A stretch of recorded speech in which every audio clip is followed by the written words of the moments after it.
जन्म साखी के 43rd पार्ट में आप सभी का बहुत बहुत स्वागत है।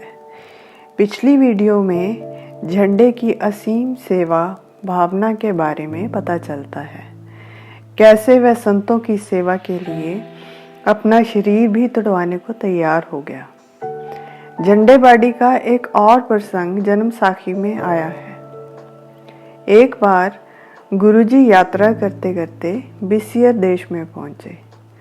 वहां का राजा सुदर्शन था। वह तीनों एक जगह जाकर ठहर गए। भाई मर्दाना को भूख लगी तो उन्होंने गुरुजी से नगर में जाने की आज्ञा मांगी।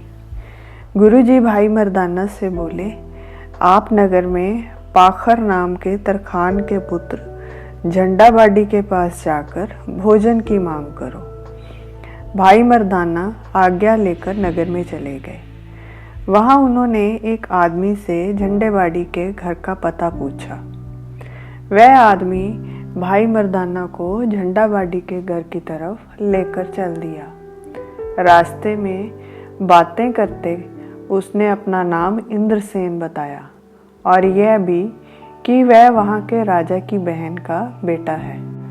भाई मर्दाना ने भी अपना परिचय देते हुए उसे अपना नाम पता बता दिया। पंजाब और तलवंडी का नाम सुनते ही इंद्रसेन बोला, तो वहाँ एक नानक नाम का तपस्वी पैदा हुआ है, तुम उसे भी जानते होगे। भाई मर्दाना ने कहा, मैं उसी नानक का सेवक हूँ, तुम उसे कैसे जानते हो? वह बोला, वो तो मेरा पुराना मित्र है, क्या तुम मुझे उससे मिला दोगे? भाई मर्दाना बोले, पहले तुम मुझे झंडेबाड़ी के पास ले जाओ, बाद में मैं तुम्हें उनके पास ले जाऊंगा। इंद्रसेन भाई मर्दाना को झंडेबाड़ी के पास छोड़कर अपने घर चला गया। झंडे ने भाई मर्दाना को आदर सहित बिठाया और आने का कारण पूछा। भाई मर्दाना ने गुरुजी के बारे में बताया कि उन्होंने मुझे आपके पास भेजा है। झंडे ने सोचा, जरूर कोई संत होंगे जो मुझे पहले से ही जानते हैं। उसने अपनी पत्नी को खाना बनाने को कहा और स्वयं राजा सुदर्शन के बाग में जाकर फल ले आया। वापस आकर भाई मर्दाना से गुरुजी के पास चलने को कहा। दोनों जब गुरुजी के पास जा रहे थे तो भाई मर्दाना ने झंडे से इंद्रसेन के बारे में पूछा। झंडे ने बताया कि वह मुझसे बहुत प्रेम करता है।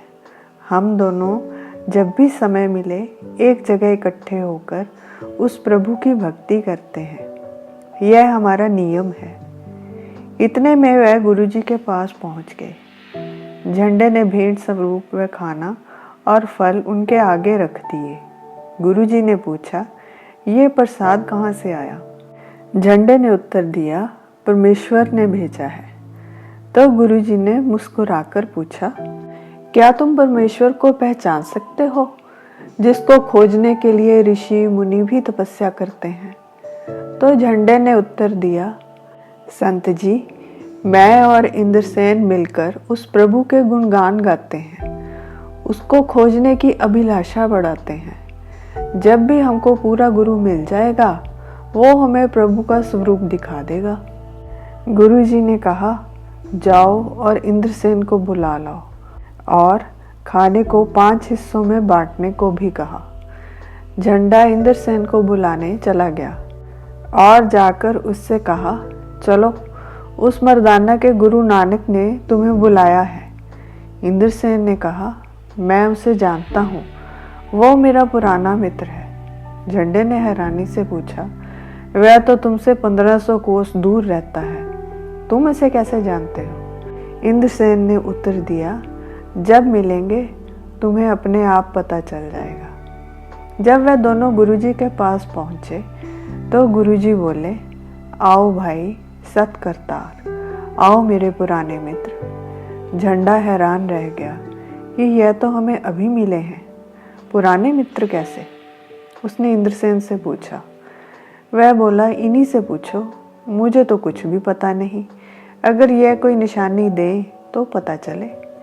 तो गुरुजी ने बताया, त्रेते युग में आप राजा जनक के सेवक थे। राजा जनक ने एक हंसनी को पकड़कर स्वांग रचा और आपसे पूछा, यह हंसनी किसकी है? आपने मन में सोचा, मेरे सर पर तो पूरे गुरु का हाथ है, क्योंकि राजा जनक आपके गुरु भी थे। मुझे किस बात का डर? तो आपने झूठी गवाही दे दी कि हंसनी हंस की नहीं, आपकी है। इस पर राजा जनक ने कहा, तो जाओ, आपको दूसरा जन्म है। उन्होंने हंसनी का भी उद्धार करना था, उसको भी झंडे के रूप में मनुष्य जन्म प्राप्त हुआ। इसीलिए इस जन्म में आप दोनों इकट्ठे रहते हो। फिर आपने राजा जनक से पूछा कि मनुष्य जन्म ही मिलता रहेगा या कभी जन्म मरण के चक्कर से मुक्ति भी मिलेगी? राजा जनक ने उत्तर दिया, आपकी मुक्ति कल युग में होगी और संत का नाम नानक होगा और आपको मैं अपने आप ढूंढ लूँगा। फिर गुरुजी बोले, इतनी निशानी काफ़ी है या और भी दूँ? तो इंद्रसेन श्रद्धापूर्वक नतमस्तक हो गया और गुरुजी से कहा, अगर आप ज्ञान संपूर्ण हो तो अब हमें उपदेश देकर द्वंद्व भाव से मुक्त करें। कई जन्मों से भटक रहे हैं, अब प्रभु के दर्शन करवाएं और मुक्ति प्रदान करें। गुरुजी ने कहा, अगर ज्ञान चाहते हो तो पहले गुरु दक्षिणा देनी पड़ेगी। सबसे पहले इस जगत को मिथ्या जानकर मुझे दान में दे दो, क्योंकि जो दुनिया के पदार्थों में लगे रहते हैं उन्हें ज्ञान नहीं होता। इंद्रसेन और झंडा दोनों ने धन दान उसी समय दान कर दिया। उस समय में पशुओं को धन और धान यानी खाने वाले पदार्थ से तात्पर्य था। अब गुरुजी बोले, तुम्हारे पास अब क्या रह गया है? विचार कर उन्होंने उत्तर दिया, यह शरीर और तो कुछ नहीं। उन्होंने अपना शरीर भी गुरुजी के चरणों में अर्पण कर दिया। फिर गुरुजी ने पूछा, अब तुम्हारे पास क्या बचा? वह बोले, अब तो अंतःकरण ही रह गया है, अर्थात मन, बुद्धि, चित्त और अहम। गुरुजी बोले, यह भी 5 तत्वों का बना है, इसे भी मुझे दे दो। उन्होंने मन भी अर्पण कर दिया। गुरुजी ने पूछा, अब कोई संशय है तो कहो और दूर कर लो। उन्होंने सोचा, संशय करना तो मन का काम है और वह हम दान कर चुके हैं। जो वस्तु भेंट कर दी उससे अब हमें क्या प्रयोजन? अंतर्यामी गुरुजी बोले, तुमने जो मन में निश्चय किया है वह बुद्धि का धर्म है, वो तुम मुझे दे चुके हो। यह सुन दोनों चित्त में सोचने लगे, हमारे कितने बड़े भाग हैं। गुरुजी फिर बोले, तुम जो चित्त में चिंतन कर रहे हो यह चित्त का धर्म है, अब वह भी मेरा है। उन्होंने फिर सोचा, हम तो मन, बुद्धि और चित्त सब गुरु को दे चुके हैं। इस पर गुरुजी बोले, यह जो तुम विचार कर रहे हो यह अहंकार का भाव है, यह भी अब मुझे दे चुके हो। अब मन, बुद्धि, चित्त, अहंकार, इनसे परे कोई संदेह है तो कहो और उत्तर ले लो। गुरुजी के इस प्रकार के वचन सुन इंद्रसेन की उसी समय समाधि लग गई। फिर गुरुजी ने भाई बाला से कहा, जो यह भेंट लाए हैं चलो अब खाएं, आप सब में बांट दो। गुरुजी ने अपने हिस्से का आधा भोजन खाया, बाकी का झंडे को दे दिया। झंडे ने जब वह भोजन खाया उसके भी वज्र कपाट खुल गए और उसकी समाधि लग गई। फिर जब सुबह हुई तो गुरुजी ने स्नान किया और उन दोनों को समाधि से उठाया और इंद्रसेन से बोले, अब आप धर्म का प्रचार करो और मंजी लो। गुरुजी जहाँ भी गए वहाँ जिसको भी प्रभु के दर्शन होते थे उन्हें अन्य लोगों के कल्याण के लिए मंजी यानी अथॉरिटी दे जाते थे, ताकि जो लोग उनसे नहीं मिल पाए वह भी उस ज्ञान का लाभ उठा सके।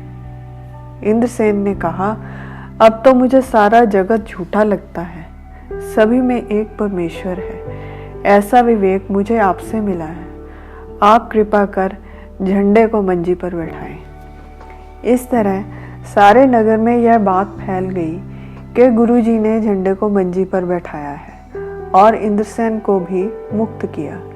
यह बात जब वहाँ के राजा सुदर्शन को पता चली तो उसने इंद्रसेन को बुलाया और कहा, तुम उस संत को मेरे पास लेकर आओ। तो इंद्रसेन ने कहा, वह तो प्रभु रूप है, सब करने में समर्थ है। आप उन्हें बुलाने की बजाय स्वयं उनकी शरण में कुछ भेंट लेकर जाएं और उनके चरणों में रखें। राजा मान गया, नंगे पैर प्रेम सहित भेंट लेकर गया और गुरुजी की चरण वंदना की। गुरुजी ने प्रसन्न होकर सुदर्शन को 100 टापू यानी आइलैंड का राज दिया और कहा, 18 राजा जो इन पर राज करते हैं वे तुम्हारे नीचे रहेंगे और साथ ही साथ तुम महान पुरुष भी होगे। परंतु ध्यान रखना, कभी राज तेज में झंडे को नीचा मत जानना। राजा ने हाथ जोड़कर कहा, मैं सारा राज इसे सौंपता हूँ और स्वयं आपके साथ चलता हूँ। गुरुजी बोले, यह जो मंजी झंडे को दी है वह मेरी है, जो राज तुम्हें दिया है वह भी मेरा है, तुम मुझे झंडे में देखना, अब हम यहाँ से चलेंगे। तो राजा वैराग में रोने लगा और प्रार्थना की कि आप कुछ समय तो हमारे पास गुजारें। तो गुरुजी वहाँ उनके साथ 1 महीना रहे। फिर गुरुजी ने सभी को धीरज देकर वहाँ से प्रस्थान किया। आज के लिए बस इतना ही। फिर मिलेंगे एक नई वीडियो के साथ। मेरे चैनल को लाइक, सब्सक्राइब, शेयर और कमेंट करना ना भूलें। अनजाने में हुई किसी भी भूल के लिए हृदय से क्षमा। और मेरी इस वीडियो को देखने के लिए आप सभी का बहुत बहुत धन्यवाद।